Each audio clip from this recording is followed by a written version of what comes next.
Yo les gens, c'est Lowpoke et aujourd'hui je vais vous présenter des bugs sur un des jeux les plus connus de la Nintendo DS, New Super Mario Bros. Dans cette vidéo, je vais vous présenter des bugs exclusivement sur la version DS de ce jeu, sorti en 2006, c'est-à-dire il y a 12 ans. Quand même! Petite précision avant de commencer la vidéo, sachez que tous les bugs sont réalisables avec Mario et aussi avec Luigi. Le personnage choisi n'influence pas du tout sur la réalisation des bugs. Commence avec un bug qui peut être assez utile si vous avez besoin d'un méga champi dans l'immédiat. En fait, dans ce jeu, vous pouvez stocker un objet en plus de votre amélioration actuelle, et on peut voir ça sur l'écran du bas de la console. On peut stocker à peu près toutes les améliorations que l'on trouve dans les niveaux, sauf une seule, le méga champi. En fait, pour être plus exact, le seul moyen de stocker un méga champi, c'est d'aller à une maison Toad, qui vous en donne un. Le problème, c'est qu'on peut faire ça qu'une fois par maison, durant votre partie en cours. Et bien grâce au bug qui va suivre, il est possible d'obtenir ce méga champi autant de fois que vous le souhaitez. Pour faire ça, rendez-vous dans le tout premier niveau du jeu, en étant petit, et allez à cet endroit-là, où il y a un méga champi dans ce bloc. Pour faire le bug, il faut toucher ce gros champignon, et un bloc dur par le dessous à la même frame, c'est-à-dire exactement au même moment. C'est pas si facile que ça demande d'être extrêmement précis, car c'est vraiment au même moment qu'il faut toucher le champi et le bloc. Ici, j'ai l'impression que Mario ne peut faire qu'une seule action à la fois, une seule animation, l'animation de collision avec le bloc, ce qui a pour effet d'annuler l'animation du méga champignon en le plaçant directement dans votre emplacement d'objet bonus. C'est vraiment le seul moyen de stocker un méga champi lorsque vous en trouvez un dans un niveau, et comme je vous l'ai dit, c'est très précis à faire.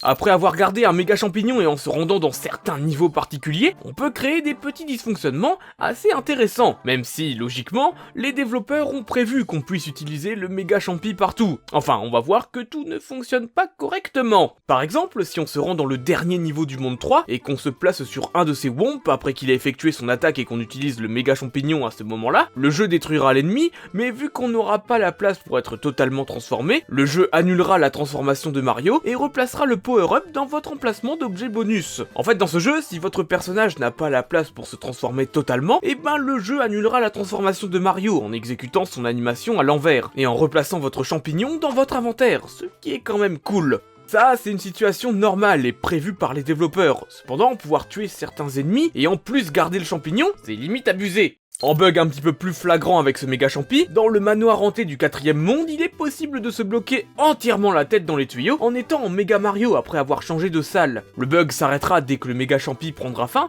mais c'est quand même vachement dommage de gâcher un champignon comme ça. Alors faites attention où vous l'utilisez, parce que vu comment c'est chiant à obtenir ce truc. Il est aussi possible de faire des trucs un petit peu zarb avec ce méga champignon, notamment avec les boss. Par exemple, si on va voir le 4ème boss avec le méga champi, il est possible de le voir voler un petit peu en apparaissant sur l'écran. Je ne sais pas du tout à quoi c'est dû, et il retrouvera sa position originale dès que la petite cinématique d'intro se termine. Et pendant qu'on est toujours sur ce boss, sachez qu'il y a un petit bug sonore qui intervient quand on utilise le méga champi à ce moment-là. En fait, tout simplement, la musique du combat ne va pas se relancer une fois que vous retournerez dans votre état normal. Pour le coup, ça paraît totalement anodin, mais ça fait quand même un drôle d'effet. C'est plus trop l'ambiance d'un Mario tout d'un coup.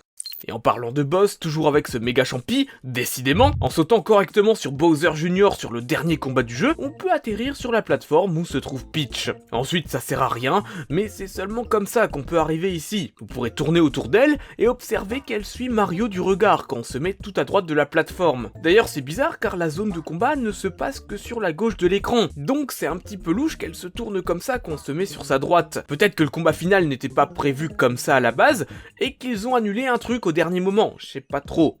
Toujours sur les combats de boss, notamment sur les Bowser Jr. que l'on retrouve dans les niveaux de moitié de monde, il est possible de totalement modifier la méthode pour lui infliger des dommages. En utilisant encore une fois un méga champi à côté d'un mini Bowser, sans lui sauter dessus ni rien, juste en restant à côté de lui, sans bouger, vous le retournerez sans lui infliger de dommages. Et à la fin de la transformation de Mario, quand vous redeviendrez normal, votre personnage sera incapable de blesser le boss normalement, c'est-à-dire juste en lui sautant dessus, alors que normalement, c'est vraiment comme ça qu'on doit le battre à la base. Le seul moyen de le vaincre après ça, c'est de lui faire une charge au sol. C'est un bug très difficile à comprendre d'un point de vue technique. Certains pensent que ça aurait un rapport avec le fait qu'on a infligé trop de dommages au boss alors qu'il était dans cette position, ce qui aurait totalement déréglé la façon de le vaincre. Mais en vrai, j'en sais rien, et en tout cas, c'est quand même très curieux. Bon, dernier bug de boss pour le moment, toujours sur un des Bowser Junior présents dans le monde 2, 3 ou 5, sachez qu'il est possible de totalement sortir des limites du combat en lui sautant dessus au point le plus haut qu'il atteint lorsqu'il effectue un saut. Pour lui faire des sauts, il faut déjà lui infliger 2 points de dégâts en lui sautant dessus normalement, et c'est seulement à partir de là qu'il commencera de temps en temps à sauter. Après ça, une fois qu'il arrive au point culminant d'un de ses sauts, essayez de lui sauter dessus en l'air, pour vous diriger en haut à gauche ou en haut à droite de l'écran, comme vous voulez, et si vous avez bien géré, vous serez hors des limites du terrain en ayant battu le boss. Ça aura pour effet de faire la transition de fin de niveau sur vous hors de l'écran, vu que vous n'êtes pas sur l'écran, ce qui est pas normal, mais totalement logique en fait. Dans ce jeu, il y a une paire de bugs qui peuvent être réalisés avec un mode spécifique, le mode challenge. Pour l'activer, c'est très simple, il faut déjà avoir fini le jeu une première fois, et sur la carte principale, aller sur le menu pause, et appuyer sur les touches qui apparaissent à l'écran. Un message devra apparaître sur votre console vous indiquant que vous avez bien effectué la manipulation. Pour la petite info, ce challenge mode va tout simplement désactiver le scrolling sur la gauche de l'écran, et du coup vous pourrez plus revenir en arrière sur les niveaux, exactement comme dans le premier Super Mario Bros notamment. Et ce mode là va nous permettre de faire des petits bugs. Il y en a vraiment beaucoup et je vais pas tous les lister. Pour que vous compreniez le truc, on va se rendre dans le niveau 1 du 6ème monde et avancer légèrement pour laisser un léger espace sur le côté gauche de l'écran. Maintenant, il faut sauter sur une des Bill Balls qui apparaît pour faire en sorte de sauter assez haut et de glisser contre ce mur là. Si vous montez en sautant sur le mur à chaque fois, vous serez tout en haut du niveau et vous pourrez traverser le niveau par le haut. Cependant, vous pourrez pas atteindre le drapeau comme ça, vous serez bloqué au bout d'un moment, malheureusement. A noter que ce bug était aussi présent sur le premier Super Mario Bros, ce qui est étonnant parce que d'habitude, les bugs sont corrigés en fait, mais on peut imaginer que le mode challenge a été ajouté au dernier moment par les développeurs, et du coup c'est peut-être pour ça qu'il est pas vraiment peaufiné à 100%. Outre ce genre de petits OOB, il est possible de faire des petits bugs de collision. Par exemple, arriver ici dans le dernier niveau du monde 2, en étant grand, il faut appuyer sur bas, sauter et se relever pour traverser totalement le mur sur la droite. A noter que ce bug est commun dans le jeu, et c'est pas le seul moyen de le réaliser, comme avec le bug précédent d'ailleurs. Dans ce jeu, certains dysfonctionnements sont très bizarres d'un point de vue technique. Par exemple, il y en a un avec les switches que l'on trouve dans les niveaux. Alors ce que je vais vous présenter ne se déroule que dans quelques niveaux particuliers, et pour commencer, on va se rendre dans le niveau 4A. Dans une sous-zone de ce niveau, il y a un bouton P, et si on brise les blocs en dessous, il ne va pas tomber. Bon, là, vous vous demandez peut-être qu'est-ce que je raconte, et qu'est-ce qu'on s'en fout qu'un bouton vole quand on pète les blocs en dessous.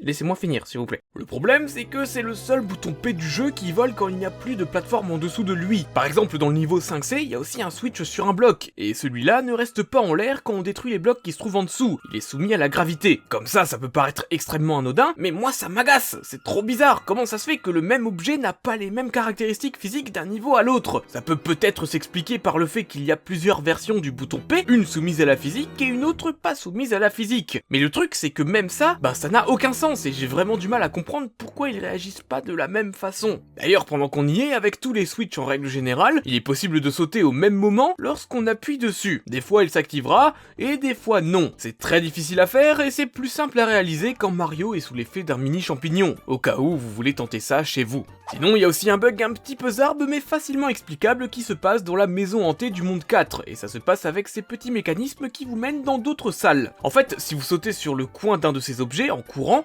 le temps dans le jeu va totalement s'arrêter. En fait, quand vous prenez ces mécanismes, normalement, le jeu va se stopper le temps de faire la transition avec l'autre salle. Mais en faisant ça, plus rien ne bougera et tous les objets avec lesquels vous allez interagir vont seulement faire leur première frame d'animation. Ça fait un drôle d'effet de voir ces blocs dans cet état-là, mais le bug prend fin quand on se fait toucher ou quand on retourne sur le petit bidule qui nous permet de changer de terrain.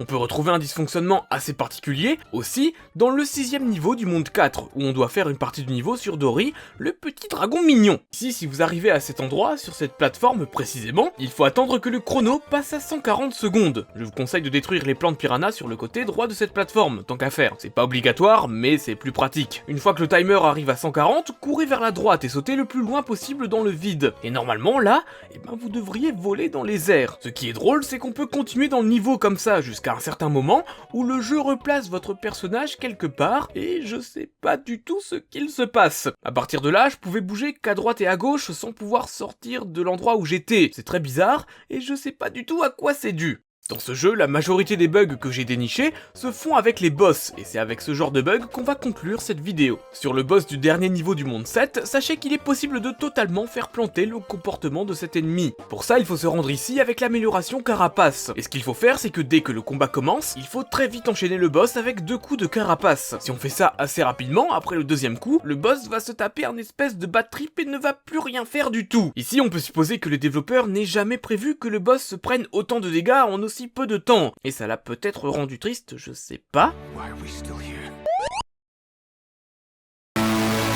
Pour le dernier bug de la vidéo, on va jeter un œil à certains combats de boss contre Bowser Jr. et plus précisément ceux où il vous jette des carapaces durant le combat. En fait, vous êtes déjà sûrement tombé sur ce dysfonctionnement normalement, mais si vous renvoyez une des carapaces du boss alors que lui-même est dans sa carapace, eh bien Bowser Jr. se mettra sur le dos, mais sans son bandana qu'il a pendant tout le reste du combat normalement. C'est mineur certes, mais c'est un petit peu bizarre, et j'ai même une hypothèse d'ailleurs. En fait, il est pas impossible que le bandana de Bowser soit tout simplement retiré de la scène, de l'écran, au moment où il rentre dans sa carapace. On peut imaginer que le bandana ne servait plus à rien à ce moment-là, et qu'il gênait peut-être l'animation du boss dans sa carapace, notamment en traversant les modèles 3D. Et justement, si c'est ça qu'il se passe, on peut imaginer que les développeurs ont oublié de remettre ce fameux bandana au moment où il se fait toucher dans cette situation, ce qui est loin d'être impossible même si ma théorie n'est pas sûre à 100%. A noter qu'après avoir fait ça, Bowser Jr. retrouvera son bandana, comme si de rien n'était.